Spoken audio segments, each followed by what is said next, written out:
gives out fruit which is important to the family people. The one who planted it, seek for it to protect her. He beat and the children go to say that they beat us for the tree, and the tree is not better to the person. But because it gives what people eat, they only fight for it. That only. The people want to take down the servants of God. You see them preaching. Instead of singing them the image of God, you see them in the bed fornicating with them. You start seeking for the wives and girls. The priest who submitted themselves to God, Apostle Gitwaza, taught us about the curse from fornicating with the people who submitted themselves to God. These people whom God selected and chose them instead of supporting them. You look at them like if you can fornicate with. You look at them like if you can trap them with poison. Instead of taking the word from them, you feel like you want to take them out of their marriages. You take them out of their husband and wife. You will be beaten by the power which you didn't even imagine. Because of running behind the woman whom God has called, behind the man who was called by God.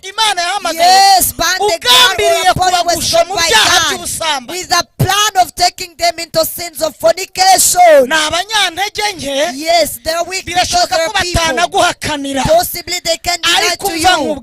But let me tell you, if you were sure that you took an anointed person down and you fornicated with him, please kneel down and ask for forgiveness to God, because it's a curse. You're going to enter in your Hebron.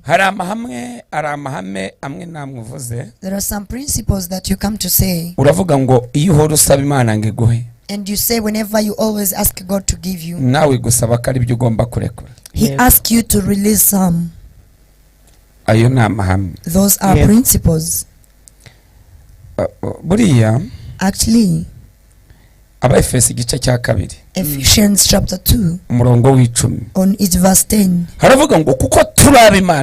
it says, as we are the creatures of God for His good works in Christ Jesus, that the Lord has prepared for Himself long ago for us to walk in. Actually, whenever you are in the world and you don't work, to mean you are lost to God. Working that we mean, it is not to wake up and go driving. Working mostly that the Bible means, it is to complete the mission of worshipping. Hallelujah. Hallelujah. Jesus came to the world for serving people, to serve people, and He became a slave of the people. He took off godliness and He served. He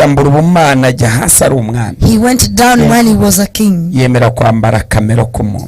accepted to behave like a person, and He worked for us, for us to get eternal life. He accepted to become a sin while He didn't sin. They split in His side. They touched His clothes for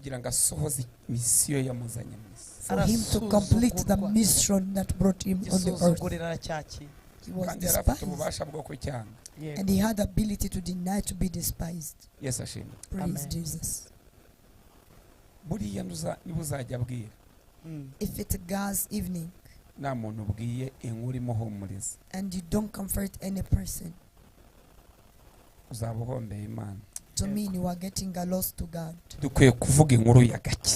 need to talk about news of salvation, the news that tells people that Jesus is alive, the news that tells people that Jesus will come back. Niba uzajya abwira nta jambo bwiye rihumuriza umuntu ngo uhagarare muri Yesaya 40. If it goes an evening while you didn't tell a person and stand in Isaiah chapter 40, uzaba uhombeye Imana. you become a loss to God.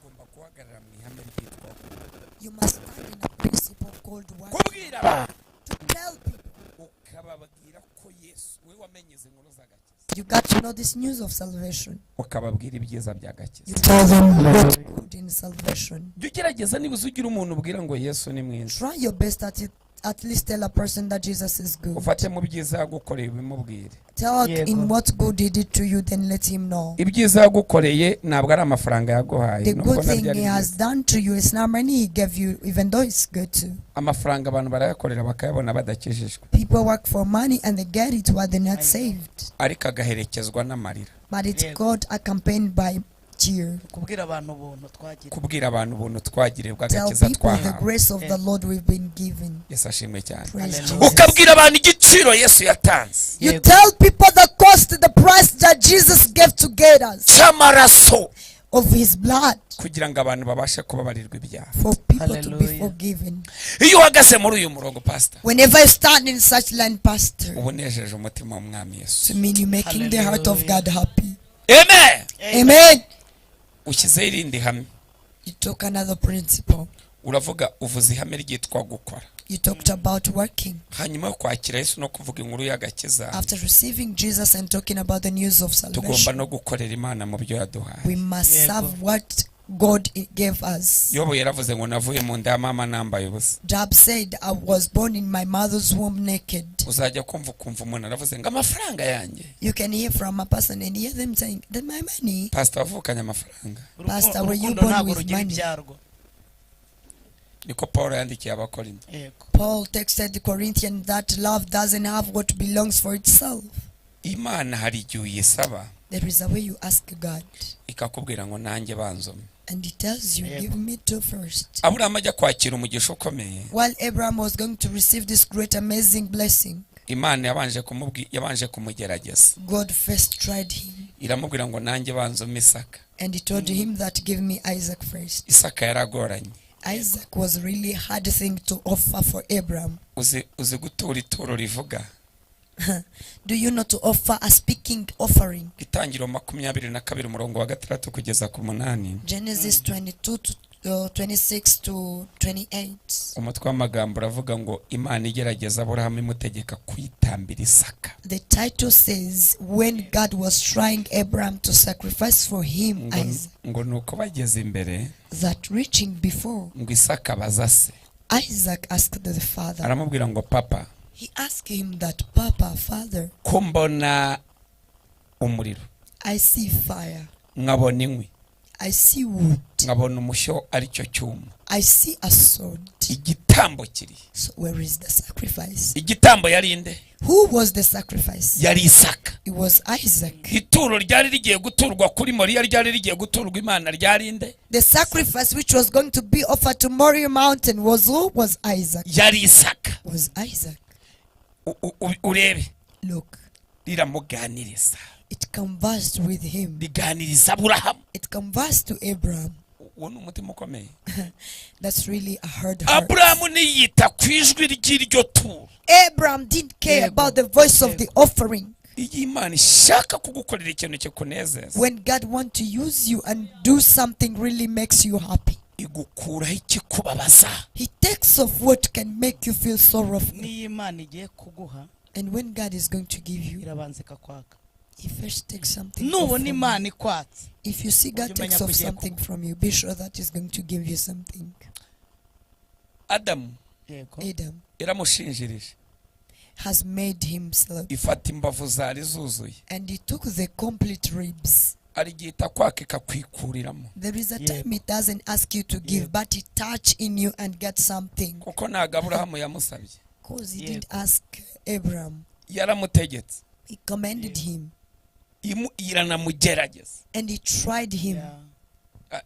araho bigera. There is where it reach. yishaka kuguha ikintu kizakunezeza iteka ryose. When He gives you something which will give you every daily life joy. kuko abantu bamwe Because some people, kurekura ikintu gikomeye to release or to let something serious go. biragoye. Really hard. Aburahamu Abraham then, Imana iramugerageza God tried him iranamutegeka and he commended him. agongana usoma Itangiriro 22 umurongo wa mbere. Genesis 22 verse 1. Imana igerageza Aburahamu When God was trying Abraham, imutegeka, reka turisome let us read Itangiriro, the book of Genesis. reka zo byumve. Come and hear this word. Nibwo abantu bazajya bamenya This is when people kugeragezwa shall know n'Imana cyangwa no gusabwa n'Imana. to be tried or being asked by God. Itangiriro 22 Chapter 22 Genesis verse uhere ku 1. murongo wa mbere. hanyuma y'ibyo Oya mutwe w'amagambo, reka ngusome. Imana igerageza Aburahamu Abraham tested. imutegeka kwitambira Isaka. yego Buriya Bibiliya itagira umutwe w'amagambo ubuhombye. When the Bible doesn't have a Imana title, igerageza Aburahamu one loss. imutegeka kuyitambira Isaka. hanyuma y'ibyo Imana igerageza Aburahamu iramuhamagara iti Aburahamu aritaba ati karame. Iramubwira iti jyana umwana wawe w'ikinege ukunda Isaka ikinege, ujye mu gihugu cy'Imoriya, yego, umutambire yo ku musozi ndi bukubwire, yego, abe igitambo cyoswa. ari igitambo cyoswa. Aburahamu azinduka kare kare, ashyira amatandiko ku ndogobe ye, ajyana n'abagaragu be babiri na Isaka umwana we, yego, yasa inkwi zo kosa igitambo, yego, arahaguruka ajya ahantu Imana yamubwiye. aha. Ku munsi wa gatatu Aburahamu arambura amaso, yitegereza aho hantu hari kure. Aburahamu Ku munsi wa kangahe pastor? ku munsi wa gatatu. Ku munsi wa mbere? Oya, Ku munsi wa gatatu.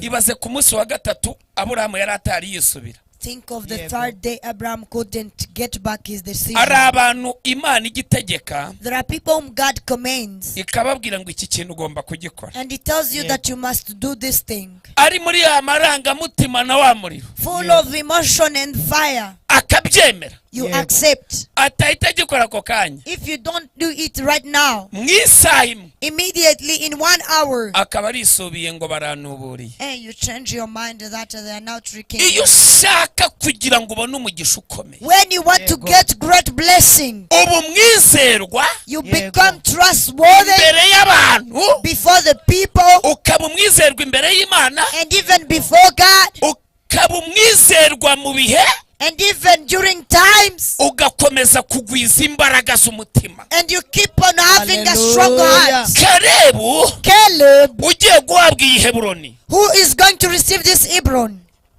Mose amuhanurira, while Moses prophesied to him, yamuhanuriye kubera ubwizerwa yari afite imbere y'Imana n'imbere ya Mose. he prophesied to him because of the way he was trusted before God and Moses. Ubwo buhanuzi amaze kubuhanurirwa, After getting this prophecy, byagejeje imyaka 45 it came to 45 years. akiri umwizerwa. While he's still trustworthy. Aravuga ngo imbaraga nari mfite urya munsi mbihanurirwa, And he said the power he had during that time they prophesied it to me. na n'uyu munsi nizo ngifite. It is the same power I possess today. Sindacumura, I have never seen. sindasambana, I have never fornicate. sindiba, I have never steal. sindasuzugura, I have never despised. ndacyubaha ubuyobozi, I still respect leadership. ndacyihangana, I still get patient. nubwo ninza kuri uyu musozi, Even though I delay on this mountain, ndacyari inyangamugayo I am still trustworthy. imbere ya Yesuwa unyoboye, Before Joshua who leads me,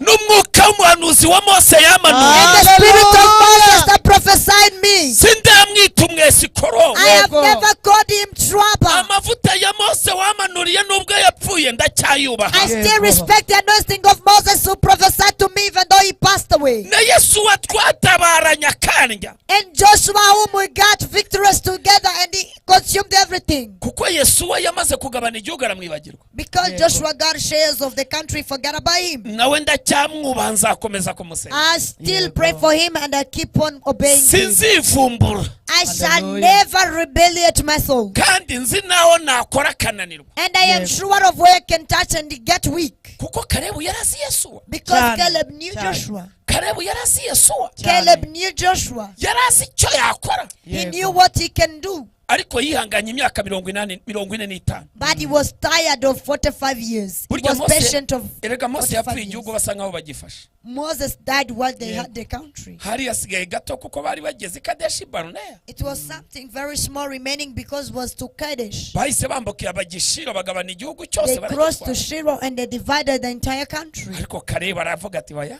But Caleb said, no, reka negereze igihe cyanjye. let me wait for my time. ahuye na Yesuwa Meeting Joshua, yagiye aciye bugufi. he went humbling himself. ajya kumwisobanuraho Igirugari. He went to express before himself at Gilgal atakagombye kwisobanura. while he wasn't supposed to express himself before him. uku guca bugufi imbere y'Imana This humbleness before God no guca bugufi imbere y'umuntu wagutanze kuyobora uri imbere yawe and being humble before a person who is leading you. biri mu bintu byaguhesha gakondo. It's among the things that can make you be granted your kubaha Ibra. amavuta. kubaha amavuta. Respecting anointing. ntabwo yagiye amubwira ngo mva uranyirengagije. He didn't go and say, did you ignore me? uranyirengagije. Imana did yari never yabivuze. Imana yari yabivuze. And God has taught us together. ntitwatabaranye. Didn't we win together? yararetse igihugu cyose barakigabana. No, he waited that they divided the entire country. aremera inzara iramurya. He accepted to be beaten by hunger. aremera arihangana. He was patient. arangije aramwegera. Then he went closer to him. aramubwira ati nyakubahwa afande. He told him, honorable leader, Yesuwa Joshua, ninjye Kalebu. I am Caleb. Kalebu uhe Who is that Caleb? mu 12 bari batase igihugu. Among 12 who spied the country, nibo babiri bonyine bagarukanye inkuru nziza. there were 2 of them who came back with good news. basi yaza kuri kuba ari muri babandi bapfuye. At least if he were to be among those who passed away, ni babiri bonyine bagaragaje inkuru. there were 2 only who revealed this news. ati ninjye Kalebu. He said, I am Caleb. Kalebu uhe Who's that Caleb? ati Kalebu wa wundi The Caleb. uhe Who is that? umwe mwatatanye igihugu. The one you spied together the country. ngarukana n'amakuru y'imamo And I come back with reality news, atabeshya. which has no lies. ninjye washe nangaza aya makuru. I'm the one who came and announced this news. umugaragu w'Imana Mose aramanurira. And the servant of God, Moses, prophesied to me atari yapfa. before he passed away. turi Kadeshi Barnea. turi Kadeshi Barnea. While we were to Kadesh. niwibuka icyo yamvuzeho. Don't you remember what God spoke about me? wakibutse nyakubahwa.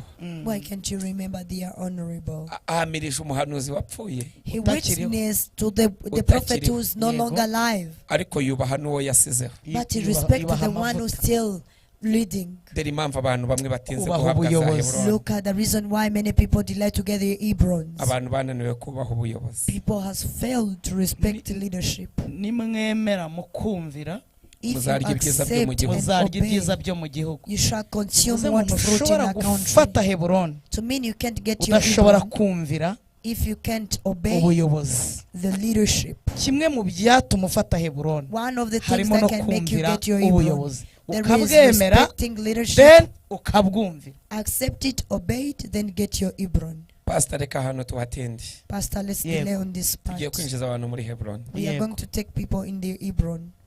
abantu benshi cyane badukurikiye. Many people Yego. who are following us, benshi nibo baha ababayobora. they don't respect their leaders. reka ngo urugero. Let me give you an example. urabizi ko urimo abantu bakurikirwa n'ibihumbi byinshi. You know that you're Yego. among people who got many followers. hari umuntu uguhamagara yabona umwitabye. There is a person who calls you, and if he see you take his call, akaba azi ko umushumba adakurikirwa n'abantu na babiri. and is sure that his shepherd is not followed even by 2%. gahita avuga ati uzibeshye unyibeshye ubu se ko njye mvugana na pastor Mutesi ukurikirwa n'ibihumbi uriya sambwiye iki. And he says, confuse yourself about me. I speak with Pastor Mutesi who has 1,000 followers. muvandimwe, Dear, umuyobozi wawe washyizweho n'Imana. the leader who was taken in leadership by God, nubwo yaba atazi kwandika izina rye. even though he can be illiterate, ni umupfobya. If you take him down, ntabwo ari uzabupfobesha, you are not taking him down, uzabupfobesha amaboko yamushyizeho. but you are taking down the hands which placed him on the place. Ubuyobozi bwose bushyirwaho n'Imana. Whatever leadership comes from God's hand. Nutubaho umuyobozi, If you don't respect a leader, kabone n'ubwo waba umurusha amashuri, even though you can be highly educated to him, kabone n'ubwo waba umurusha amafaranga, even though you can have more money to him, kabone n'ubwo waba umusumba, even though you can be taller to him, biragoranye cyane it's really hard kugira ngo uyu mugoroba wakire no gakondo for you in this evening to receive your Hebron utarubaho ubuyobozi. before you respect your leadership. Umuyobozi, Every leader, umuyobozi a leader, uko yaba ari kose, no matter how he ashyirwaho n'Imana. is taken to lead by Urasabwa God. kumuyoboka You are requested to respect him kugeza manda ze zirangiye, till his ruling mandation gets over, no kutamusengera ari imbere yawe and to not pray for him while he's before you. ubwabyo ni icyaha. By itself, it's Abaheburayo sin. 13 Hebrews ku murongo wa chapter 17 verse 17. haranditse ngo mwumvire ababayobora mubagandukire mubagandukire kuko ari bo baba maso barinda imitima yanyu nk'abazabibazwa. Nuko rero mubumvire kugira ngo babikore banezerewe kandi batagononwa, kuko kubikorana akangononwa kutagira icyo kumarira mwebwe. Obey your leaders and submit to their authority. They keep watch over you as men who must give an account. Obey them, so their work will be a joy, not a burden, for that will be not of advantage to you. Pray for us as we are sure that we have a clear conscience and desire to live honorably in every way. Amen. Amen. Amen. Amen. Pastor. Iki gicaniro ko cyakubise abantu benshi. This altar really took people down. Ubu buyobozi ubu bukunda utabukunda, ubu bwemera utabwemera, leadership or you accept it or not, utabwakira, twe tubwiza abantu kuri pastor. Let's tell people the truth. Nta nari muzigera ugirira umugisha ahantu there is no urwanya ubuyobozi bwaho. In a certain place while you are against Imana niza n'umugisha wo mu gihugu. Because if God brings the abanyagihugu n'abakunzi igihugu n'abasengera igihugu n'abarwanira igihugu of the people and the patriots of the country and those who love the country, know the blessing of the country abatubaha ibyo mu gihugu is given to those who doesn't obey the country. If you accept and obey. Katuvuge wenda reka duhera ijya kuri shehera ku rugo.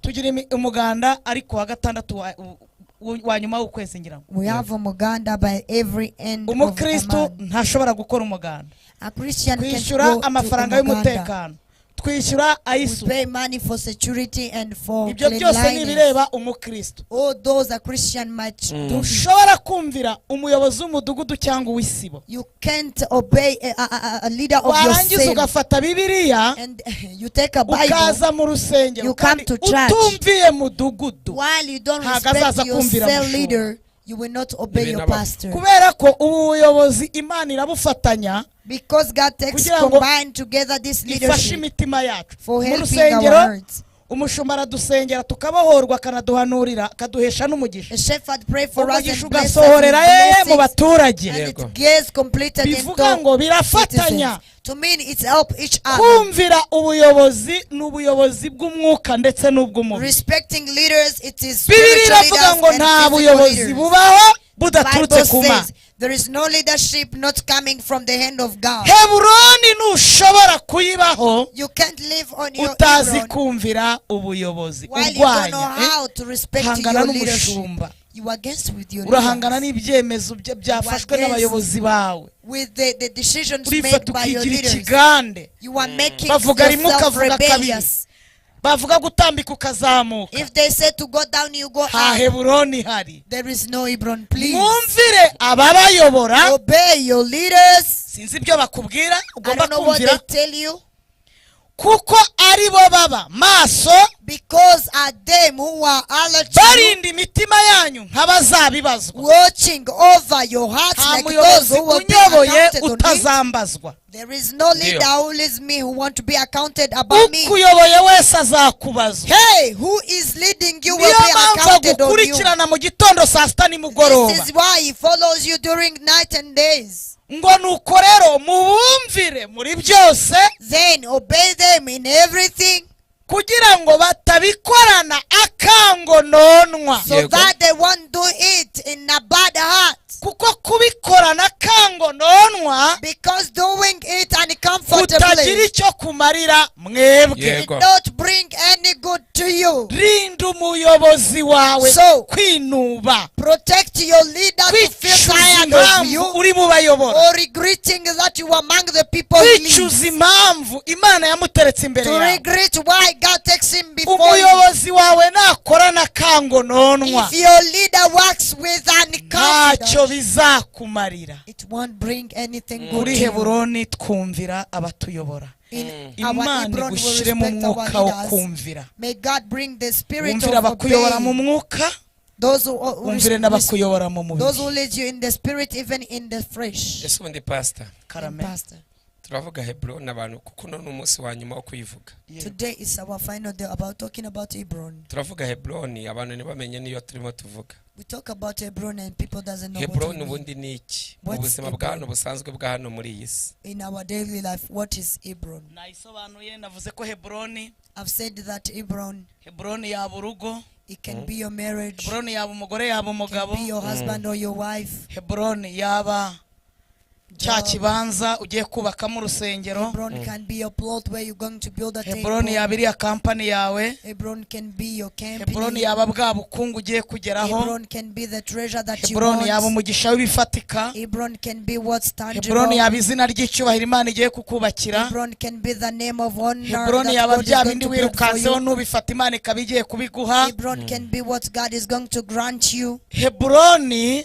Hebron, ni umugisha ufatika it is a tangible blessing w'ubukungu, w'ubukire of n'iterambere. treasure and prosperity. Heburoni Hebron, ni gakondo ugiye guhererwamo umugisha. it is the heritage where you're going Iyo to niyo receive in Hebron. your blessing. That's Hebron. urumva kugira ngo yakire bikeneye amahame. You Ni amahame. got to receive it. It requires principles. urumva uyu munsi impamvu tuvuze kino kintu gikomeye, You got the reason why we talk about this thing right today. Hebron ntabwo wayakira udafite Yesu You can't Ntabwo receive bishoboka. Hebron while you don't have Joshua. kuko niwe uyiguha. Imbaraga Because this is z'umuyobozi. the one who helps you to get it. kugira ngo uhindure gakondo yawe For Yego. you, your heritage to change. ni ukuba ufite umuyobozi, It is that you Yego. have a leader, kumwumvira obeying him, ukamwereka n'ibyo wakoze. and you show him what really you have Iterambere done. ryawe rifitanye connection n'ubuyobozi Your bwawe. prosperity has a connection with your leadership. Ucyemere cyangwa ugihakane, Understand or iterambere accept this or ryawe not, your rifitanye prosperity connection is n'ubuyobozi. connected with the leadership. Nutubaha ubuyobozi, If you don't respect iterambere the ryawe leadership, rizamanuka hasi, your prosperity kubera ko will go igihe cyose down. urwanya abantu Because all the time when you are against nabo people, barakurwanya, icyo they'll ni be ukuri. against kandi you. ibyago bikomeye And what serious ni ukurwanya troubles, umuyobozi. it is to be against a leader. Nta muntu urwanya umuyobozi. No one goes against a leader. tuvuze mu buzima busanzwe, When we can speak about normal life, Imana nimwe kubwira ko ugiye muri Amerika, God is not telling you Yego. that you're going to the USA.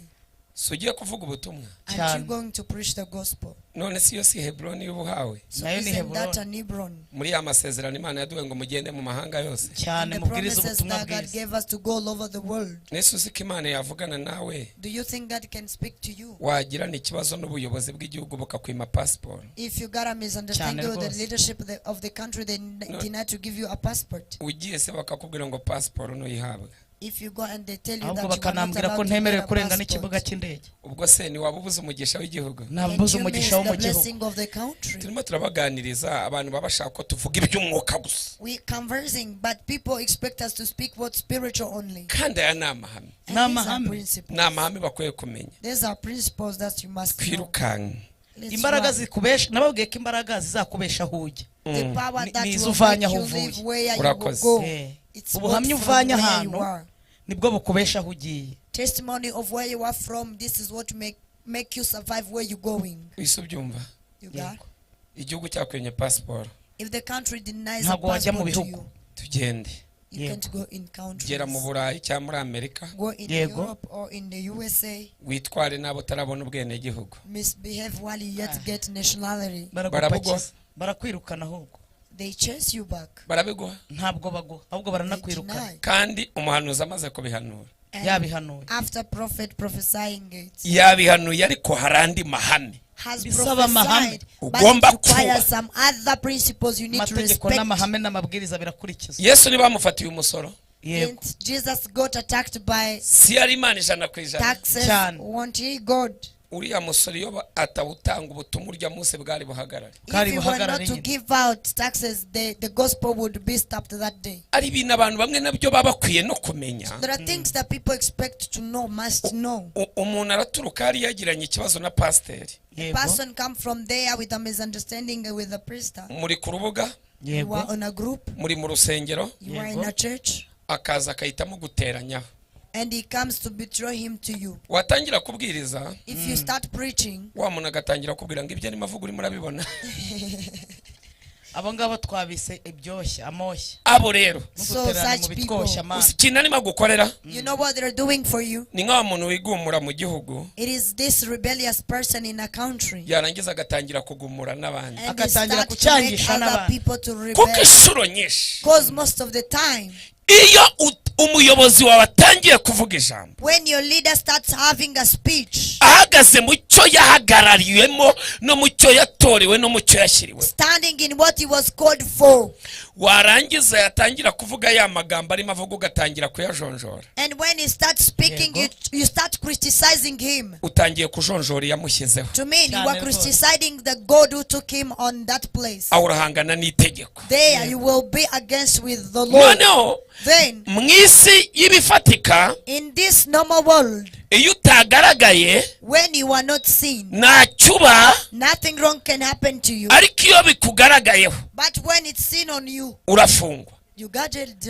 ariko mu isi y'umwuka But in a spiritual world, ho ntabwo birindira ngo ugaragare it doesn't wait for you to be seen live. kuko ukibitekereza Because as you first think about it in your heart, umwuka wera aba yicaye muri wowe the Holy Spirit Yego. is sitting in you. hari akagereza ahita kwinjiza There is a jail he takes you in.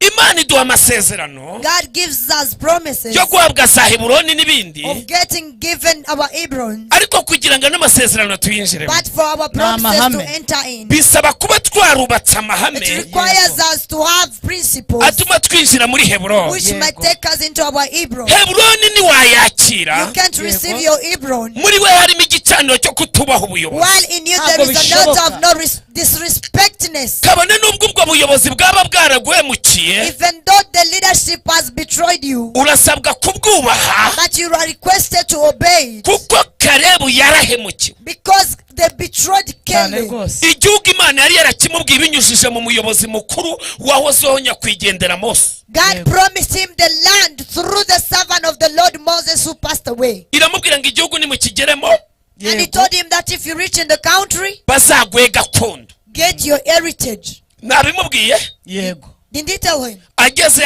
agihereza abatarakibwiwe Reaching there, I gave the country to those who was not granted it. kareba arihangana Caleb stayed patient. aravuga ngo nta kundi yesuwa niwe watoranyijwe kuyobora kandi narimari And he said Joshua was the one who was selected to lead, and I was there. njye nabwiwe agasozi abwirwa igihugu I was told a mountain, but he was told a country. kuki imana itambwiye igihugu ikakibwira yesuwa So why did God tell me the country, but he told it to Joshua? jye ikambwira agasozi He told me a mountain. ako gasozi agomba kwakira So that mountain that is going to receive, aragahabwa na nyiri igihugu he will be given it by the owner of the country. arasabwa kubaha nyiri igihugu rero He's now requested to obey the owner of the country. haleluya Hallelujah. arangije amujya imbere Then after I went before him, kubera ko tugiye kwinjiza abantu muri heburoni because we are taking people into the Hebron, rya jambo riragarutse the word comes back. mwongere mupfukame mwihane Kneel down and repent. abantu mutigeze mwubaha ubuyobozi The people who did not respect their leadership, bitera n'umwaku It mu buryo causes a curse butagaragara in an invisible way. ukarwana n'imbaraga zitagaragara. And you fight with invisible Reka nkubwire powers. izarizo. Let me tell you what this Igihe power cyose is. uzasanga umuntu yicaye ku ntebe Whenever you will find a person sitting on a chair ugatangira kurwana n'uriya muntu wicaye kuri iriya ntebe and you start getting against this person on utazi this chair imbaraga zayimwicajeho, without knowing the power that took him on this chair, uzitegure ko end time be ready that uzakubitwa n'ikintu utazi. you will be beaten by something that you don't know. Kuko Yes. uri kurwana n'uwicaye ku ntebe Because you're fighting with this person on a chair. nyamara si ukomeye, That this is not the one great. hakomeye imbaraga zayimwicajeho, What's great is the power that took him on this imbaraga chair. zayimushyizeho So the power that took him on this nizo chair, zimuri inyuma. this is what's behind him. Wazishwe It's hidden from you. utangira kuvuga ngo ntabikwiriye, And you start saying it doesn't deserve it. ntabisa, He doesn't look like that chair. ntabimerita, He doesn't meditate it. namurwanya, I can be against him. ndamurusha amashuri, I am highly ndamurusha educated. ubuhamya bwiza, I have very good ndamurusha testimony. igihagararo, I have a very good ndamurusha history. kuvuka mu I bakomeye, was born nyamara imbaraga but zayimwicajeho the power that took him ziri on hejuru the y'ibyo byose sea, it is wishingikiye. above everything you base on. Igitondo kimwe One morning, ukubitwa n'ikintu utazi, you can be beaten by something that you don't know. ukarwana n'ibintu utazi, And you fight with the things that you don't ugasanga know. upfukamye imbere You y'abapasiteri, find you kneeling before pastors. munsengere sinzi ibyanteye, Pray for me. I don't know what ibintu that byanjye byose me. biri guhomba. My things are getting in loss. Bidahomba So what? kuri gutanga ibiguzi, You are giving the urwanya prices, imbaraga utazi, being against the zirabimara. It finished it. Tuzicwa n'ibintu tutazi We shall die because of things we kubera don't know. kurwanya abo tutazi. Because of getting against the people we Umuntu don't know. wese wicaye ku ntebe y'ubuyobozi Every person who is sitting on leadership ujye chair, umwubaha, please, wubahe please n'imbaraga obey zahamwicaje. him and obey the power that took him on that seat. Sure, Heburoni turazijya. we're gonna Turazijya. enter in our Hebrons. Reka mbasabe mwihane. Let me ask you to repent. Iri jambo iyo rivuze kuko abantu benshi mu mitima yabo, When you talk about this word, and many people in their hearts, kubera ko kenshi because most of the time inyigisho nk'izo abantu barazitinya, people fear such thought, ntibazivuga. they don't speak them out. Kutazivuga rero So to never speak out these thoughts, bituma abantu bica ibyo batazi. it makes people fail because of ignorance. Pastor, na mbere yo kubasengera And before praying for wibuke them, ko Yesu yigisha abigishwa be gusenga, remember that what Jesus ijambo was risoza teaching yaravuze is ngo they're supposed to ntudutererane mu pray. bitwoshye. He told them that don't Nubutse leave yuko us hari n'igihe in umuntu temptation. yoshywa, Yego. Let me remind you that there yoshywa is a person. kwigomeka. A person can be tempted into rebellion. bakamwoshya agahura na moshya akoshywa kwigomeka, You get tempted akoshywa to gusuzugura rebel ubuyobozi no yourself, guhangana nabwo, to be against leadership. ugasanga uyu muntu yari umuntu mwiza, And find this person was really ahubwo good, amoshya abamwoheje but those people tempted nibo him in bamuhinduye that. ikigomeke. They made him rebellious. Uyu muntu rero nawe So this nawe person upfukame imbere y'Imana uyibwire ngo Mana, kneel down before God and tell him mbabarira that ko God, nohejwe, forgive me to be tempted, ngashukwa and I was trapped, kwigomeka ku buyobozi, and I rebelled bikaba to bingiriye the ingaruka. leadership, and now I'm Bizana facing the umuvumo. consequences. Call curses. erega umwami arica, The Yego, king this. kills. ubuyobozi bwica, The ubuyobozi. leadership kill. None se Mose yajyaga avuga ngo siwe bavuze ngo ubutaka bwasame bubamire, Yego.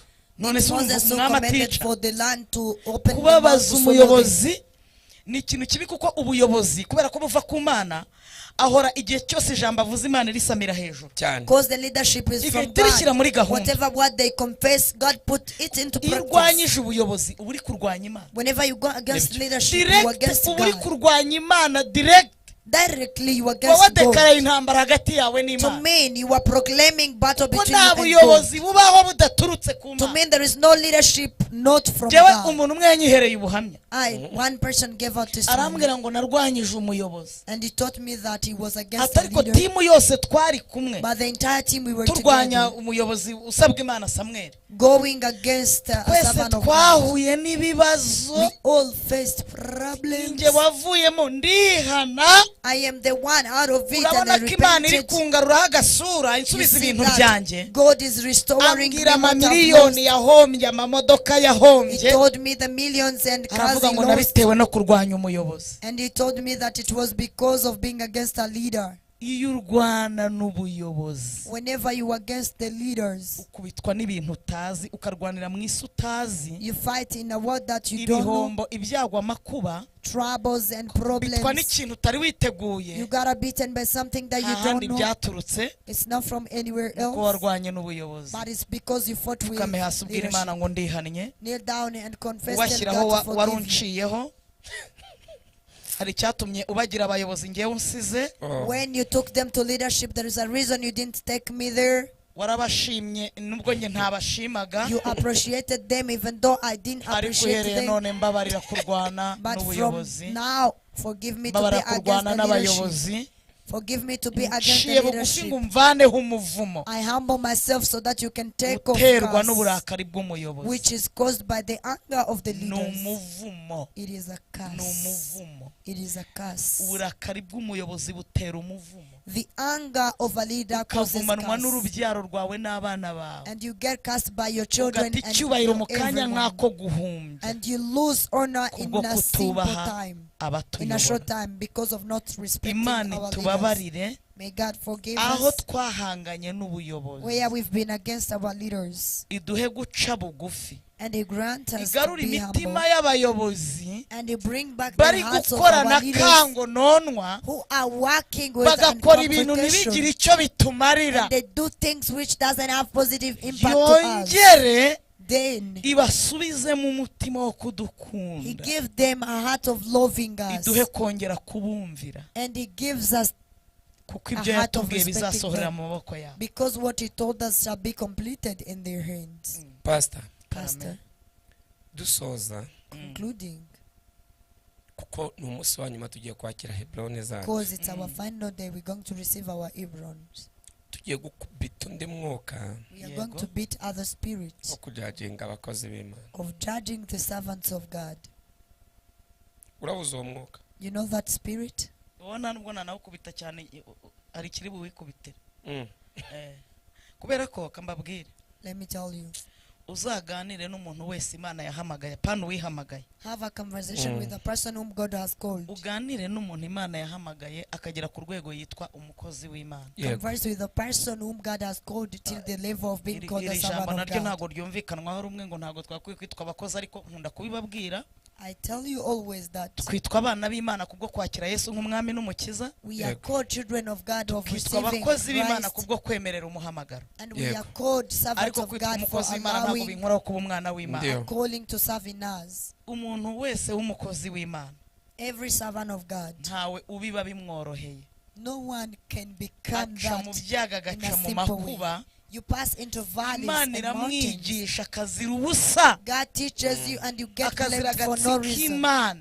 You get blamed because of God only. Pastor, nigeze njya imbere y'Imana ndira, Pastor, one day I went before God nari mfite crying. agahinda ndira, mbwira Imana ngo nsobanurire ikintu kimwe, I was so sorrowful and I asked God, mbwira God, niba ari explain to me icyaha what- data yakoze nyihane, tell me if it's a sin niba my hari icyo father did mama so that yakoze I can ask nyihane, for forgiveness. If it's my ariko mother to repent, umure ibi byago n'amakuba bindiho ndi umwana. but take off me these trials Mbwira upon me Imana and I'm still mbwira young. ikintu gishobora gutuma unyuza mu bintu bingana gutya. I asked God, why are you Haragira taking me n'imyaka through all 30. these things before I get narisenze tired? ku myaka 27 ishyira 28. Mm. I prayed while I was 27 to nibuka ko 28. namereye amabere mu rusengero, I got a breast while I nibaza was in ikintu church. naba narakoze naramenye Imana ndi umwana ndakibura, I asked God what I did while I was Imana igiye young. kunsubiza When God was going to repent irambwira to ngo me, nta cyaha so wakubyaye yankoreye, He told me nta that your n'icyo father nyoko didn't sin, yankoreye, your mother Yego. didn't sin, nawe ubwawe ntacyo wankoreye. and you too, you did not sin to me. Icyatumye nkunyuza mu byago n'amakuba But the reason why I took you ni in ukubera all those abantu problems, bazakunyura imbere. it is because of the people who shall Hallelujah. go Imana before irambwira you. ngo nakubabarije abantu, And God told me that I took you in Kwigishiriza sorrow because abantu. of the people. I told you nkugira because of ikibaho people. nzigishirizaho abantu, I made you a board where I shall teach uzagende other wubaha abantu, ukunda people. Go abantu, and Hallelujah. respect and kuko love nibo batumye nkunyuza mu byago because them who has made me take you into those warangiza problems. ukajya imbere y'uwo muntu Then you go before this person. ukamutuka uko You wishakiye despise him however you want. ukamujajinga uko You wishakiye judge him however you want. umuhoye ibyamubayeho atagizemo uruhare Blaming him for what happened to biturutse ku him. mugambi w'Imana n'umuhamagaro. And what's from My calling and the friend, plans of God, dear So shooting. uzakubitwa na ya yindi yamwigishije, You will be beaten by God who taught uzakubitwa him. na ya maboko yamunyujije You will be hahandi. beaten the hands that took him through all Abakozi that. b'Imana bo mu bihorere Leave the servants of God. bazabazanira umuvumo. They bring curse on you. Ntabwo abakozi b'Imana The servants of Imana God ibahamagara ibavanye mu ijuru, are not called from heaven. ibavana Yes. mu bantu. He selects them among Dufite people. amarangamutima, We have emotions. turi abantu, We are people. twanakora n'amakosa, We can commit ariko mistakes. ntabwo biguhesha uburenganzira But it doesn't permit bwo you guhangara abantu Imana yimikishije amavuta, to be against the people whom God ngo biguhe anointed. uburenganzira bwo kubahangara uko wishakiye. It doesn't give you the right Bo to be against nubwo them as you want. batavuga, Even though they can't say anything. uzahura n'umuvumo But you shall face curse mu buryo bumwe cyangwa ubundi. in one way or another way. Kujajinga abakozi b'Imana bisobanuye iki? To judge servants of God, Bisobanuye what ngo does it mean? uwabahamagaye ni injiji, It means Yes, Lord. the one who called them is ignorant. uwabahamagaye nta bwenge agira, The tubabarire one who pastor. called them uwabahamagaye doesn't have ni impumyi wisdom. ntazi kureba, The one who called them is blind. uwabahaye akazi yaribeshye. The one who gave them job Njyewe ndumva has been namukosora, confused. I feel I can uriya correct mugore him. ntakwiriye kuba umushumba, That wife he uriya doesn't mugabo deserve ntakwiriye to kuba be umushumba, a shepherd uriya as well. mukobwa This man, ntakwiriye kuba umuvugabutumwa, that girl uriya musore doesn't ntakwiriye deserve to kuba be an umuvugabutumwa, evangelist as well. This man, uwabahamagaye ni injiji nkabo. so the one who ntagira called them is ubwenge. ignorant like them, is not My wise. friend, Shutia. uwabahamagaye The one who called them azakwereka ko afite ubwenge, will show you how much wise he azakwereka ko is. atibeshya, Will show you how he never gets azanagukorera confused. ikintu rimwe ku buryo He utazongera. will do one thing to you in a way guhangara. you will never Ibidahangara. try what is Pawulo not yavuze right. ngo iki? What did Paul say? Yaravuze ngo uhereye ubu He said from that time, ntihakagire umuntu undushya I don't need anyone to kuko test me mfite ku mutima because I ku have mubiri in my heart, even inkovu in za my body, Yesu. the wounds of Abakozi Jesus, the Imana bagendana agonies of inkovu Jesus. za Yesu, The servants of God, they Bagendana walk inkovu with z'umuhamagaro. agonies of calling. bagendana ibintu by'umuhamagaro, They walk with agonies of bagendana calling. amasomo Imana yabigishe kugira ngo ibavanemo icyo bari cy'uyu They munsi. work with lessons that God taught them. Warangiza ukabareba nk'abantu uhagaze hejuru, Then you look at them like the people stand up to, ababona nubwo batavuga, even though they can't say anything. uzajya uvugana n'imbaraga zabahamagaye. But you will be conversing with the power that called Ntabwo them. Imana ari injiji. God is not that Niba wari ignorant. ushoboye byose, If you were niba wari almighty, ufite ubuhamya bwiza, if you had good kubera testimony, iki Imana yaguciyeho why did God pass over to you ikamutoranya igusize? and he selected this person Kuki and Imana let you? yagusize ufite amashuri Why did God let you while you were ikamutoranya highly ntayafite? educated and he selected him while he's Kuki not Imana educated? yagusize Why did God let you kandi wowe ubyara abahungu n'abakobwa while you gave birth of girls and ikamutoranya boys wenda watanabyara? and maybe Ese selected kuki him while Imana he's barren? yakunyuzeho Why did God pass ikamuha izina around for ikari you? kwima? He gave him a name and he Imana ari gave it to injiji. you. God is not ignorant. Nubishobora wubaha ibyo Imana yubaha, If you God able, obey what God has ushyigikire obeyed. ibyo Imana yashyigikiye, Support what God has ureke kurwanya supported. ibyo Imana Don't be itarwanyije, against what God kuko hasn't been ikintu against. cyose niba gifitiye Imana umumaro, Because if everything is important to God, Imana irakirinda. God protects it. Usanga igiti You look at a tree, cyo ku irembo the entrance tree, bagishyizeho umurinzi, they take a gatekeeper there. kandi igiti ntikirara mu nzu, And the tree never sleep in a house kubera ko kivaho imbuto zigaburira abana, because it brings fruit that feed children. kubera ko kivaho imbuto zifitiye umumaro abo mu rugo. Because it gives out fruit which is important Uwagihinze to the family agishakira people. umurinzi. The one who planted it, seek for it Kubita. a protector. Kubita abana bakajya kurega ngo umugabo yadukubise urinda bya biti, He beat and the children go to kandi say igiti that ntikiruta umuntu, they bet us for the tree and the ariko tree is ko not kivamo better to the ibitunga person. abantu, But because it Nyiri gives igiti what people arakirwanirira. eat, they only fight for it. ibyo byonyine That only. abantu bashaka kugusha abakozi b'Imana, The people want to take down the servants of mukabareba God. babwiriza You see them preaching. aho mutabarebyemo ishusho y'ubumana Instead of seeing in them the image mukabarebera of mu God, buriri muri gusambana nabo you see them in the bed mugatangira fornicating with gushaka them. ibiguzi byo gushuka abakobwa cyangwa abagore You start seeking for the mugatangira gushaka inzira zo guha abagabo cyangwa abashumba wives and girls. abapadiri bihaye imana The priests who submitted ababikira themselves to apotre God. Gitwaza Apostle Gitwaza yatwigishije umuvumo taught us about the curse uva mu kuryamana n'abantu bihaye imana. from fornicating with the people aba submitted themselves to God. bantu These people imana yatoranyije whom God aho selected kugira ngo umushyigikire and chose them instead of ukamureba supporting nk'uwo them. wasambanya You look at them like if you can ukamureba nk'uwo fornicate with. washukisha inzaratsi You look at them like if you can trap aho them with kugira ngo urebe poison. ijambo rimuturukamo Instead of taking the ugashaka word from them, kumutesha urugo rwe ukamutesha umugore you we feel like you want to take them out of ukamutesha their umugabo we. marriages. You take them out of their husband and uzakubitwa wife. n'imbaraga You will be beaten by the power utakekaga which you didn't even kubera kwiruka imagine. inyuma y'umugore imana Because of yahamagaye running behind the inyuma woman y'umugabo whom imana God has yahamagaye called, behind the inyuma body was y'umusore called by n'umukobwa God. imana yahamagaye Yes, behind the ugambiriye God was kubagusha called mu by byaha God. by'ubusambanyi. With a plan of taking them into sins of fornication. ni abanyantege nke Yes, they're weak because birashoboka they're ko people. batanaguhakanira Possibly they can deny ariko to mva you. nkubwire But let me tell iyo you, uzi neza ko if you were sure that wagushije you uwasizwe took an anointed person ugakorana nawe down icyaha and cy'ubusambanyi you fornicated with him, ukamusaba imana please imbabazi kneel down and ask for Kuko forgiveness to ni God. umuvumo Because it's a curse. uzashiduka ibintu biri kugushiraho You will find yourself Ushiduke finding watewe things are n'ibintu getting over to utazi. you.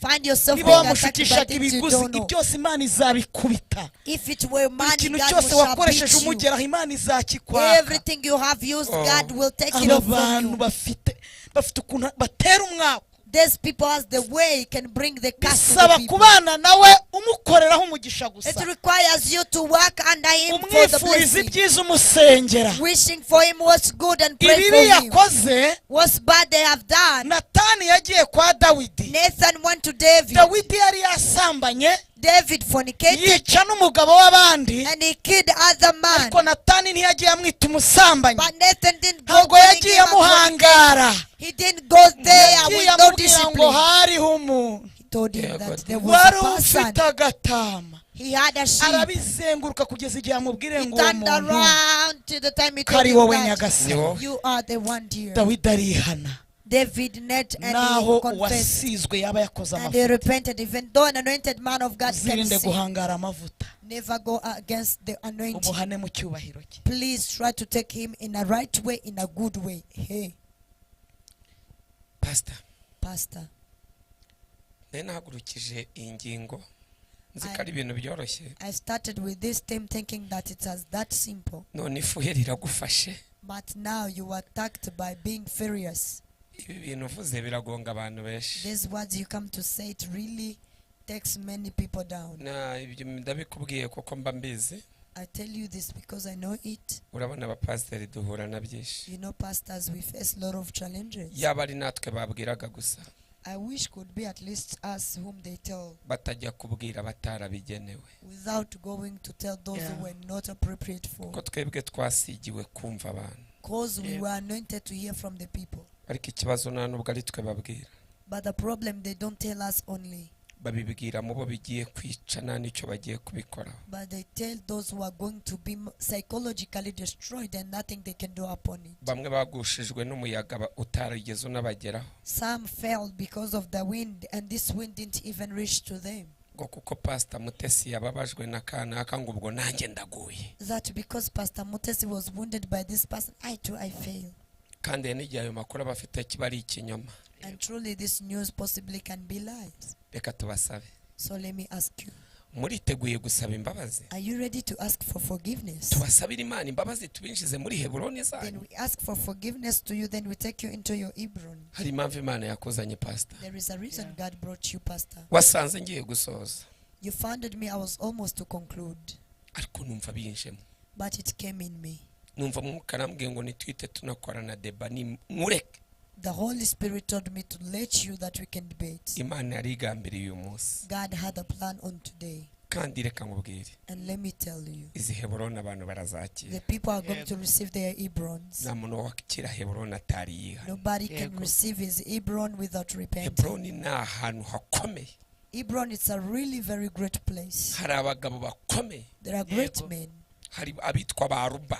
There are those who are called Alba. Aruba ni ubyara Abanaki. Alba is the one who gave birth of Naki. Nizi ntambara tugiye gusanga muri Heburoni And these battles we're going to find in Hebron, dupfa kuba twayihawe just that we are granted ntabwo ari it. twe tuzazirwana We are not the one to fight it. tuzashyira abazirwana natwe tubashyirireho We ibiguzi shall take there those to fight for us, then we give the price. turashyiraho uwitwa Atoniyeli. We are taking there Atoniel.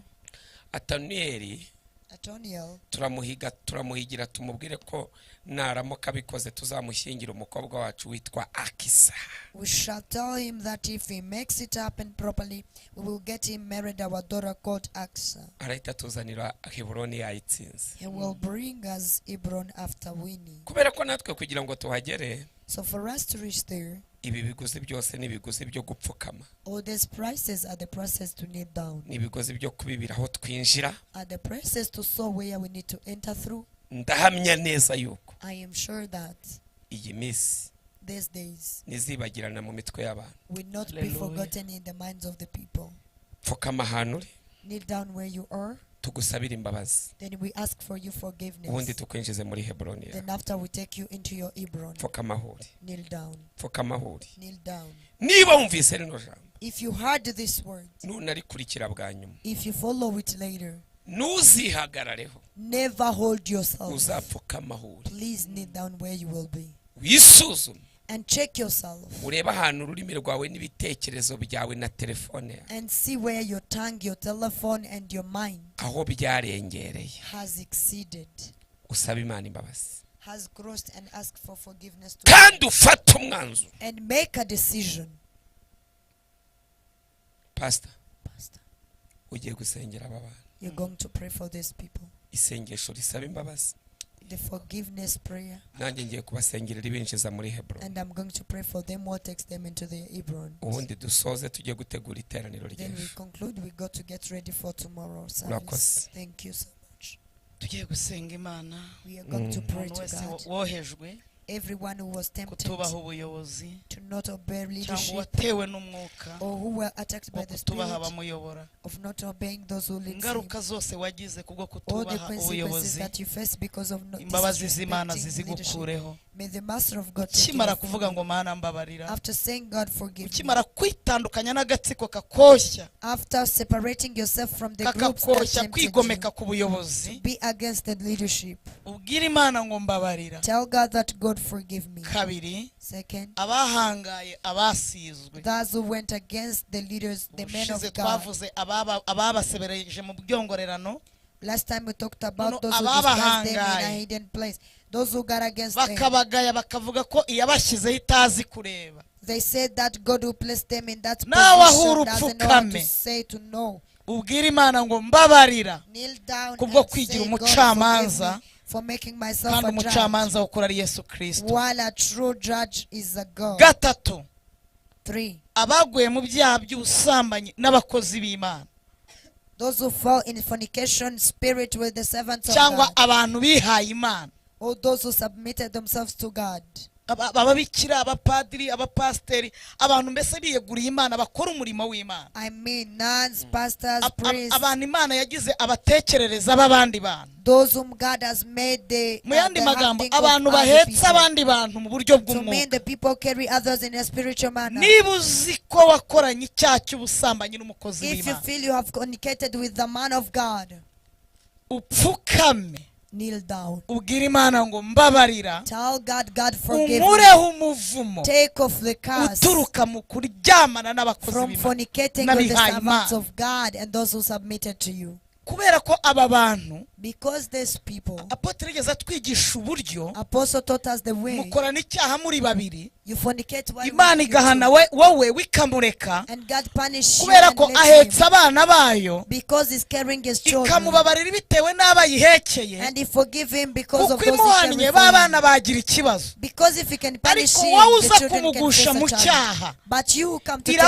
into iragukubita sin. ikamukuvana He iruhande, beats you till the time he nubwo takes yaba ari you from you. umunyantege nke yabigizemo Even though he n'uruhare, can be weak and he has iramurengera the kugira ngo willingness ikomeze in that. It kumukorera. is choose him so that he can keep on Imana using him. ikurinde umuvumo n'ibihano So may God protect you from curse and punishments wakura mu kuba that waragiranye you can get from fornicating imibonano mpuzabitsina n'umukozi w'Imana. with the servant of God.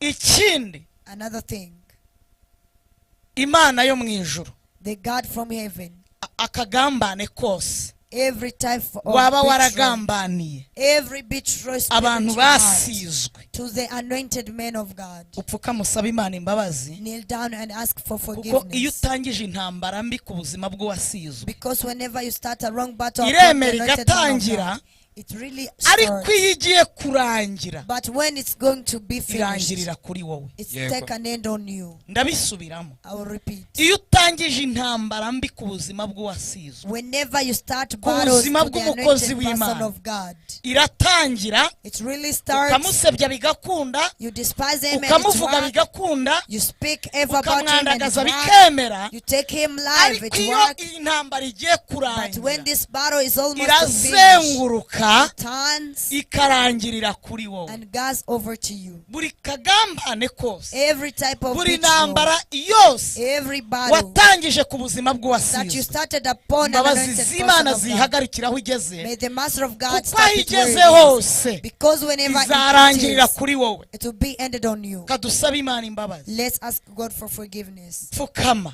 Kneel down. ubwo ndasengera rimwe. I am going to pray Isengesho for rya one. mbere mbanza gusenga, Number first prayer, pray. mwibuke ko nabigishije gusenga. Remember that I taught you how to pray. Dusenga Imana, We pray in our Father God. tugasengera mu mwuka, We pray in the Spirit. ibyo dusabye tukabisaba mu izina rya What Yesu.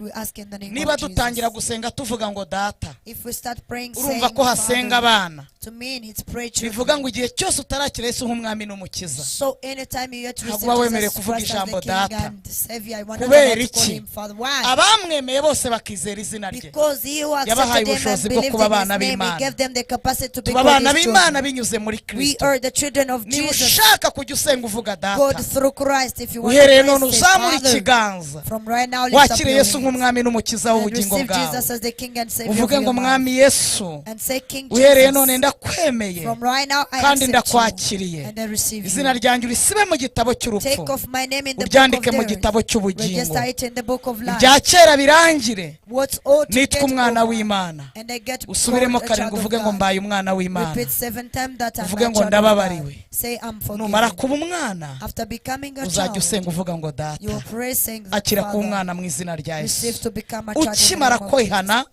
After ukimara repenting, kubyatura, after confessing, ukimara kwemera Yesu after accepting Jesus waba umwami n'umukiza to be the w'ubugingo King bwawe, and the Savior of your ubaye life, umwana you w'Imana, are a child of wemerewe God. gusenga uvuga You ngo are allowed data. to pray saying Father. Amen. Amen. Kabiri, Second, tugiye gusenga Imana, we are going to pray to God. tugiye gusenga Imana. We are going to Imana pray to God. igusubije ibihe byawe byo For God gusenga. to restore your period of Abari prayer. baraguye baravuye mu byizerwa, The people were out Imana irimo of irabyutsa abantu believers. ibagarura. God is bringing Ibihe by'ububyutse revival. biragarutse The muri wowe. revival time is coming Imana back in you. iragutaruye, God now takes you ikugaruye back mu from where rugo, you were to ugiye home. gukora imirimo nk'iyo wakoraga You bwa are going mbere. to serve Him as you used. Tugiye gusenga We are Imana. going to pray Aho to God. upfukamye aho ngaho uzamura ibiganza Wherever you get byawe, down, lift up your pfukamisha hands. amavi y'umutima Kneel with your bitewe heart. n'aho uherereye, Depends on where you pfukamisha belong. y'umubiri Kneel down with bitewe n'aho physical uherereye, needs as you belong. uvuge ngo data wa twese, Say, Father nyamara Lord, kumva ubutumwa after wantumyeho, listening to the gospel, nciye bugufi, I humble my soul. urakoze ko ndi umwana Thank you wawe. that I'm your child. Impamvu nyashye The reason why you ni uko come to utashaka stop me is kuntakaza, that you don't want to lose nciye me. bugufi, I humble myself. ibintu byose ndabyemera, I accept every mistake ariko I nakiriye committed. imbabazi But zawe.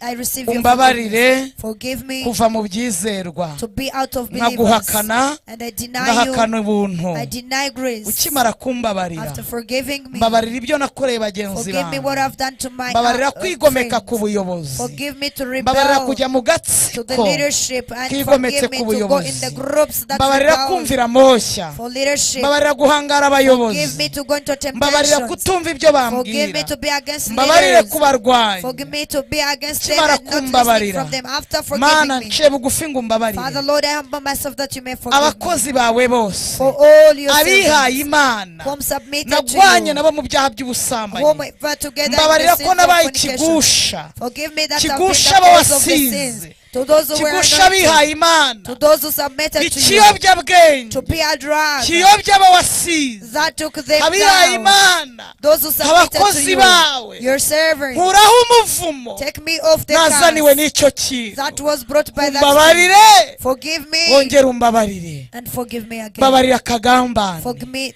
mbabarira that betrayed. agatsiko naremye Forgive me to the ko groups I've kugambanira made, abo to wasize betray the people you iyi have ntambara anointed. natangije The battles that have ntizagarukire started ku buzima to bwanjye be stopped upon my uhereye life. none From right ibyo now, bintu byose all mbivuyemo these things I'm out of it. ndabisezereye I farewell kuri today heburoni yanjye for my Hebron. ndashaka kuhagarara I need to stand ngahagarara there kuri heburoni and I stand on my mbanye Hebron, n'abantu bose amahoro standing with the people in mbanye peace, n'abantu bose amahoro living with all the mfite people in umwete peace, wo kwezwa having the courage mfite of uwo being qualified kumvira and obedient mfite uwo gutekerereza and abandi thinking for kuri others. heburoni yanjye So my ndashaka Hebron, kuhaba I need to live ndi in inyangamugayo being nera imbuto bearing out to the fruits zihoraho which is all the kandi days there, zigumaho and which will last ndi there, icyitegererezo being a role model cy'abizera to the believers. data mu izina rya Father, yesu in the name of urakoze Jesus, kubw'imbabazi thank you for zawe your mercy. urakoze kubw'imbabazi Thank you zawe for your mercy. dushoje twakira We heburoni conclude receiving our kandi kuri Hebron. heburoni And on our Hebron, dusabye kubana n'abantu bose we amahoro ask to live in peace with umwuka wo all the kumvira people. abatuyobora Hallelujah, the umwuka spirit wo of kugendera mu respecting our mahame leaders,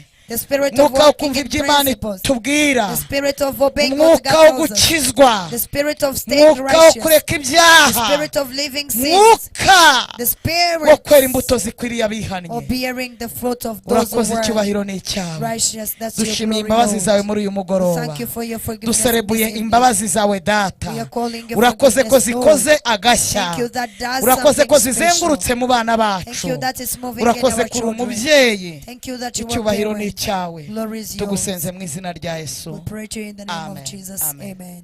pastor mutesi imana iguha umugisha May God bless you, ndabakiriye mu Pastor izina rya Mutesi. yesu uhabwa umugisha n'imana Be blessed by Hallelujah. the Lord. mufate bibiliya zanyu turashoje Take your Hallelujah. Bibles. We are concluding. turasoreza muri yesuwa We are Hallelujah. concluding in the book of Joshua, igice cya 14 chapter Hallelujah. 14, umurongo wa 13 13. aravuze ngo yesuwa aha kalebu mwene yefuni umugisha. Haleluya. Hallelujah. maze amuha umusozi witwa Hebron. Haleluya. Hallelujah! mu mavuta nasizwe n'Imana In the anointing Hallelujah. of being anointed by God. jewe revera Prophet Ernest NYIRINDEKWE umugabo Imana yahamagaye none ahangaha akira umugisha mu izina rya I, Yesu. Reverend Ernest NYIRINDEKWE, whom God has called, I confess blessings upon you. Receive it. we twabanye mu masengesho y'iminsi 9 You whom we've been Hallelujah. together in 9 days of prayer. we twabanye mu masengesho y'iminsi 9 You whom we've been together in 9 days of prayer. we wemeye guca bugufi You accepted to humble yourself. we wemeye gupfukama You accepted to kneel down. we wemeye kwikuraho ingoyi You y'icyaha. accepted to take off the chain of sin. Yesu we ntabwo ahari, Joshua is no longer alive. Kalebu ntabwo ahari, Caleb is no longer alive. bagaze mu cyimbo cya I Yesuwa, stand in the place of Joshua. bagaze mu cyimbo cya I Kristo, stand in the place of Hallelujah. Caleb. nawe hagarara mu cyimbo cya You to Kalebu. stand in the place of Caleb. Hari Kalebu washyira izina ryawe, Where was Caleb? Take your name. guhesheje umugisha, I bless you. guhesheje umugisha, I bless you.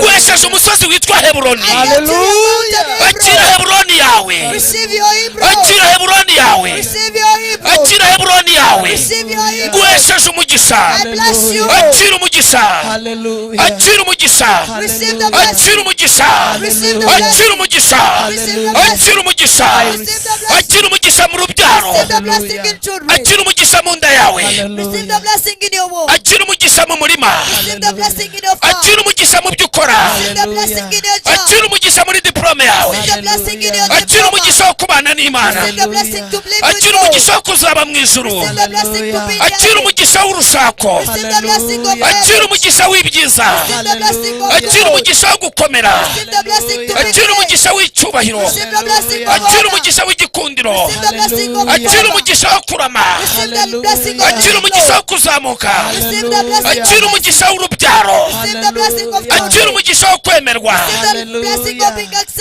Ibyo utegura byose nibyemerwe, ibyo ukora byose nibikunde, igikundiro nigishaka huri, umugisha nukugereho, ibyo ugerageza gukora byose nibihabwa umugisha, ibyakurwanyije byose izi ntambara uyu mugoroba nizitsindwe,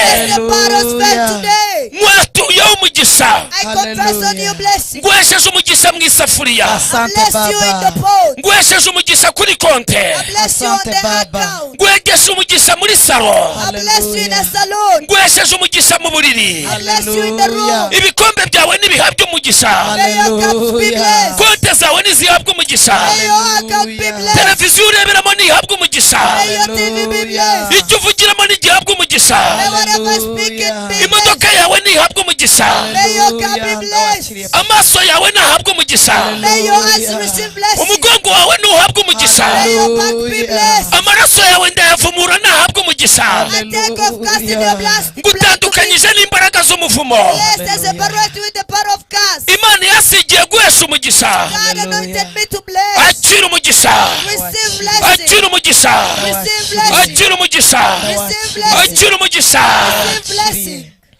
13 Yesuwa aha Kalebu mwene Efuni umugisha, maze amuha umusozi witwa Heburoni ngube gakondo ye.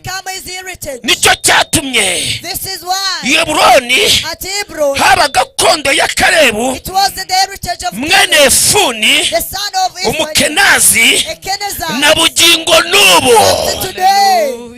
Aka kanya ibyari iby'abanake bihinduye ibyawe, ibyari iby'abanyamahanga bihinduye ibyawe, ibyari iby'abakonikoni bihinduye ibyawe. Byakire, receive, receive, receive, receive, akira, akira, akira, akira amafaranga yawe, yakire. Igitabo cy'umubwiriza igice cyawe cya kabiri umurongo wa 26 haravuga ngo kuko unezeza Imana, Imana imuha ubwenge ikamuha kumenya, ariko umunyabyaha imuha kuruha ngo asarure, ngo asarure, ngo arunde, ngo abone ibyo guha unezeza Imana. Iri joro, iri sezerano nirisore ku buzima bwawe. Ibyo abanyabyaha baruhiye Imana irabikugabije, Imana iguhaye ubwenge, Imana iguhaye kumenya, Imana iguhaye kunezerwa. Abanyabyaha Imana ibahaye kuruha, bararunze, barikoreye, barabikuzaniye. Akira, akira ibyo utaruhiye. Warushye usenga, warushye uhagarara mu mahame, Imana isohoje ibyo yakuvuzeho, birasohoye. Tera intambwe, ishyira muri Heburoni yawe. We twasenganye amasengesho, we wadukurikiye, nawe uzadukurikira ukizera. Wijije muri Heburoni yawe, komera Imana amazi, zamurira Imana karu, vugiriza Imana impundu, vugiriza Imana imyirongi. Birasohoye, birasohoye,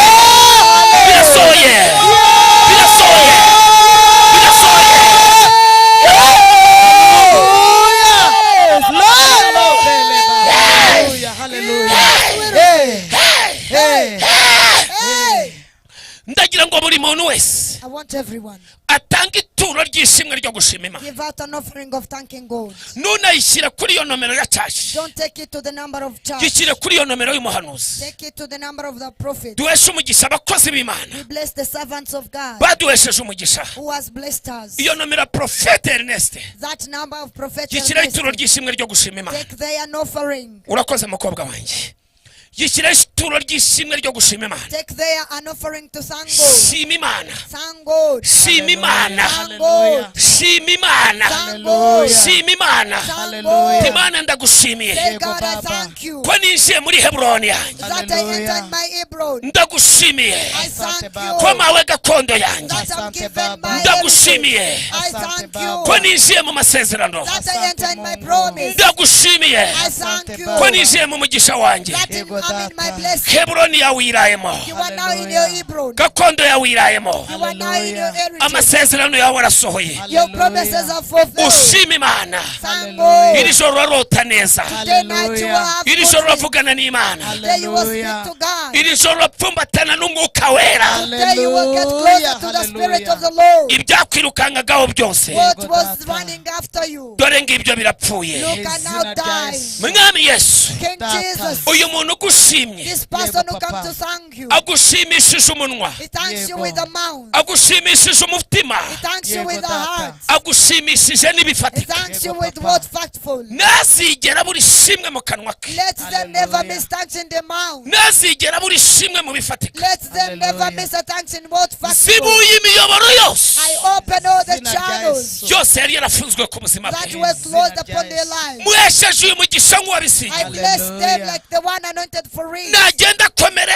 Let them go and be nagenda strengthened. atera imbere, Let them go and prosper. nagenda yinjira mu cyubahiro cye. Let them enter in their honor. Ibizamurwanya byose What shall be against them bizatsindirwa imbere ye. may defeat before you. Urakoze Mwami Yesu Thank Kristo, you, King Jesus Christ. urakoze kubikore Thank you kwiyubahisha that you does it for glorifying mu izina yourself. rya Yesu. In the name of Jesus. Amen.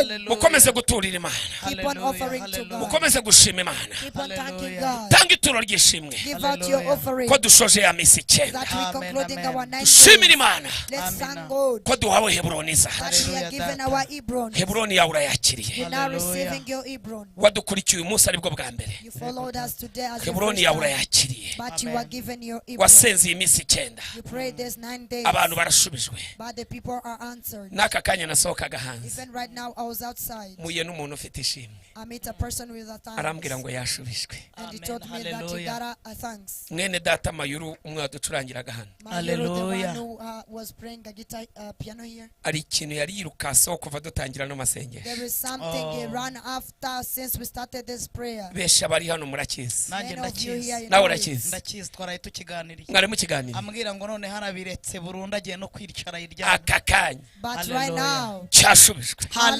hallelujah, Ntabwo iyi minsi was icyenda yagombaga answered. kurangira, These days wouldn't get over. ni uguhabwa gakondo. Is to be given our heritage. Icyo wari warahagaritse What you have stopped, nawe urasubijwe. you are answered. Amashimwe yabaye menshi, The thanks are so many. hari n'abandi barimo bashima, yego There are others who are thanking God. nawe ugiye gutangira gushima. You too, you are going to Hallelujah. thank God. Heburoni yawe wayakiriye, You have received your Hebron. Heburoni yawe wayakiriye, You have received your Hebron. Heburoni yawe You wayakiriye, have received your Hebron. Heburoni yawe You wayakiriye. have received your Hebron. Shimira Imana no mu bifatika, Thank God even in Hallelujah. what factful. ntubwundire. Don't keep your money. Ibi ndabivuze, I'm saying this. gushima Imana To thank God ukayishimisha n'ibyo yaguhaye. and thank God with what He gave you. Yakobo 2:14, Jacob chapter 2 verse 14. kwizera kudafite imirimo Faith with no works, kuba gupfuye. it's dead. Nubona ntacyo ufite cyo gushimisha Imana mu bifatika, If you see you don't have something to thank God, uhiga umuhigo, make a vow. ubwira Imana ngo Mana, Tell God that God, ntacyo ufite umutima wanjye urawuzi, I don't have something, you know my hurt. ariko kubera ino Heburoni nyinjijemo, But because of this Hebron you takes me in, umunsi uyu n'uyu this day iri shimwe nzaritanga, I shall give out this thanks. ariko ndagushimiye. But I thank you. Imana irakwandika mu bantu bashimye. God will register you among the people who shall thank Him. Ntiwicire urubanza, Don't judge your soul. nta kintu ufite, You don't have anything. ariko ufite umutima uhiga kandi n'umutima ushima. But you have a flowing heart and a thanking heart. Shima Thank God kandi uhige. and make a vow. bwira Imana ngo Mana Tell God that God, umunsi n'uyu this day, ngushimiye ko wampaye Hebroni. I thank you that you gave me Hebron. Uzayiryo turo You ryishimo will give him an offering. ariko gusubizwa ko twashubijwe. Amen. But we are already answered. Ndashimira abantu bose babanye I natwe. thank all the people who've been with us. Ndashimira abantu bose I badukurikiye. thank the people who followed us. Nkuko nabibabwiye As I told you, ku munsi w'ejo mu gitondo tomorrow morning, nzaba nagiye gusura Pastor Tom na Pastor I will Anita. go to Pastor Anita and Tom. Muzadukurikire. Please follow us. Muzahabwa umugisha. Please, you will Amen. be blessed. Mwege muzamwicaye mu mashini You'll be sitting in your kubera hands Hebroni zanyu. because of your Hebron. Amen. Amen. Amen. Amen. Pastor, Pastor, nushubijwe. aren't you Hebroni yawe answered? niwe yakiriye. Did you get your Hebron? Hari umudamu wari umudukurikirana afite abana 4. There is a wife who was following us here. She Imana has 4 irambwiye ngo children. umwana w'umwe azaba doctor. God tells me that one of Hallelujah. her children will be doctor. Ari muri Amerika, undi azaba umupilote w'indege. She's in the USA. Hallelujah. Another one will be a pilot. Undi azaba umucuruzi. Another one will Hallelujah. be a businessman. Undi azaba umupastor. Another one will be a Hallelujah. pastor. Hallelujah. Hallelujah! Uyu mupasteri This pastor azaba ari n'umwavoka. will be a judge. Azaba ari umuroya. He will be a lawyer, a Amen. judge. Azaba ameze nka Daniel. He will be Amen. like Daniel. Azaba ari n'umupolitician. And he will be a Hallelujah. politician. Uko niko Imana yabimbwiye. This is how God told me. Ibi bintu nkubwiye There's things I come to tell you. arimo ariyumva. He can hear her soul. Arimo ariyumva. She can hear her soul. Ikimenyetso cyabyo kugira ngo abimenye. The sign of it to be sure. Umugabo akora ibintu bimeze nka transport. Your things works in things of transportation. Atwara amakamyo. You take those very big car coming. Uwo nawe ashima Imana. Thank God. Imana yamushubije. God Amen. has answered. Hallelujah. Hallelujah! Ndakubwiza ukuri. I'm telling you the truth. Abantu barimo barasubizwa cyane. People are getting answered so Urakoze, much. Pastor. Namaze gufatwa. I've been Hallelujah. already attacked. Ari umudamu dukurikiye ufite abana 2. There is a wife who's Urakoze, following yes. us with 2 Urakoze, children. yes. N'abana 2 b'abahungu There are 2 boys. ari mu Bubiligi. You are in Belgium. Urakoze, Uko Papa. tuvugana As we talking, yarapfukamye. you was kneeling down. Igitangaza kirabaye. The miracle takes Urakoze, place. da. Yakiriye akazi. You receive a Urakoze. job. Tutesa Baba. yimutse mu nzu yararimo. You were Urakoze, shifted from the Data. house you were in. Billy Asore. Baba. Pato, lebela Hallelujah. foya. Ndimo ndabona ibintu byinshi. I'm Yego. seeing a lot of things Hari passing. undi udukurikiye. There is Yego. another one who's following us. Yarari de sopa You were muri ibi bice bya Mali. in this Yego. country of Mali. Yadukurikiye aka kanya ari marira. You followed us Yego. while you were weeping. Imana ambwira ngo ikintu cyamurizaga. God tells me the reason why you were weeping. Hari harimo n'umwana we. There is included your child. Igitangaza kirabaye. The miracle now takes Hallelujah. place. Imana avuze ngo amarira wariraga Urakoze, Imana Data. yayahanaguye. God takes Urakoze, over the Data. weep that you Urakoze. were weeping. Kandi amafaranga warimo wirukankaho And the money you were running after. Imana irayaguhaye. God Urakoze, grants Data. them to you. Diso abra. Peso, lelebelevo. Ndabona Imana irimo igendagenda. Seeing God moving. Hari undi udukurikiye. There is another one who's following us. Dutse azo. Peso, lela. Beto, kita. Baba. Ko byakoze. Baba. Baba. Baba. Ndagira nti. Baba. Hallelujah. Ari mu gihugu cy'Ubwongereza. You are in Yego, England. Data. Diso Arians Hote la seyabo. afite umuvandimwe we uba muri Suwede. You have a brother from Sweden. Nawe umwana we abaye docteur. Your child now become a doctor. Azaba umuganga. He will be a doctor. Dila Abelo. Peso, lela. Suti tesore. Ilande korio. Baba. Ari undi udukurikiye. There is another one who's following. Dume Abias. Beto, Afite kita. umugabo w'umuzungu. You have a white husband. Yakoze akazi He got a job. kaza kugira ngo karahagarara. And it was stopped. N'imodoka yagendagamo yari yarayinyazwe. And you were taken off the car you used to work in. Imana ntabwo izanye imodoka imwe, izanye imodoka eshatu, God is izanye not iyawe, bringing izanye one iy'umwanzanye. car, but 3 Urakoze, Data. cars. Icyubahiro ni icyawe. Dita asorama. Baba mutagatifu. Hey! Data. Data. Pole Turakumva sila cyane korea, Mana. bona Pastor. forebo. Uwiteka Reka dushimire abantu rigeze badukurikiye. Yego, Data. Kuko Dotas. Hari undi udukurikiye ufite abana 2 b'abahungu. There is another one who's following us with 2 boys. Uyu nawe This one. yari afite icyifuzo cyo kujya Isiraheli. You had a prayer request to go to Israel. Kugeza kuri isaha Up to this time. ejo bundi yaganiye n'umuntu wagiyeyo. Yego. Last time you conversed with the person who went there. Yari umumama bari barimo baganira. She was a mother we were talking to. Aka kanya Imana irakivivuye. Right now, God answers your prayer. Icyubahiro ni Muri Hebroni zirimo zakirwa. In Hebrons that are being received, Pastor nahawe ubuhanuzi. I've been given prophecy. Hallelujah. Ariko sindenga. but I'm not going to exceed nimwakire you. Hebroni zanyu, Receive your Hebron. nimwakire Hebroni zanyu, Receive your Hebron. nimwakire gakondo zanyu. Receive your heritage. Mbasabiye umugisha I pray for you the blessing, n'abazabakomokaho and bose those who will be from you bazahabwa umugisha, to be blessed. abazabifuriza umugisha bazahabwa umugisha. Those who will wish for you the blessings to be blessed more. Naheje saa 7 See you tomorrow at mugira 1. amahoro ya Kristo. Have the peace of the Pastor Lord. turagushimiye, Pastor, thank you so much. James turagushimiye, James, we thank you. bene data ba koko Our turabaha brethren, muhabwe Coco, umugisha. be blessed by the Lord. Erati Imana iguhe umugisha, Thank you so much. abaririmbyi baririmbya Imana ibahe The umugisha, singers who sang here, aho may God bless them. mwadukurikirane mu bihugu bigiye Wherever you bitandukanye, followed us in different countries, nimuhabwe umugisha n'Imana. may God bless you so much. Abashaka kujya ku rubuga n'umurekure The rw'amasengesho people rusenga want to saa join 9 the group of Don't Release Him Before He Bless You, which we pray at 3 night. muze morning. kutwandikira Please text us namwe mujye ku rwo rubuga so musenga. that you can join the group. Umwami Yesu abahe umugisha, May the King Jesus mugire amahoro.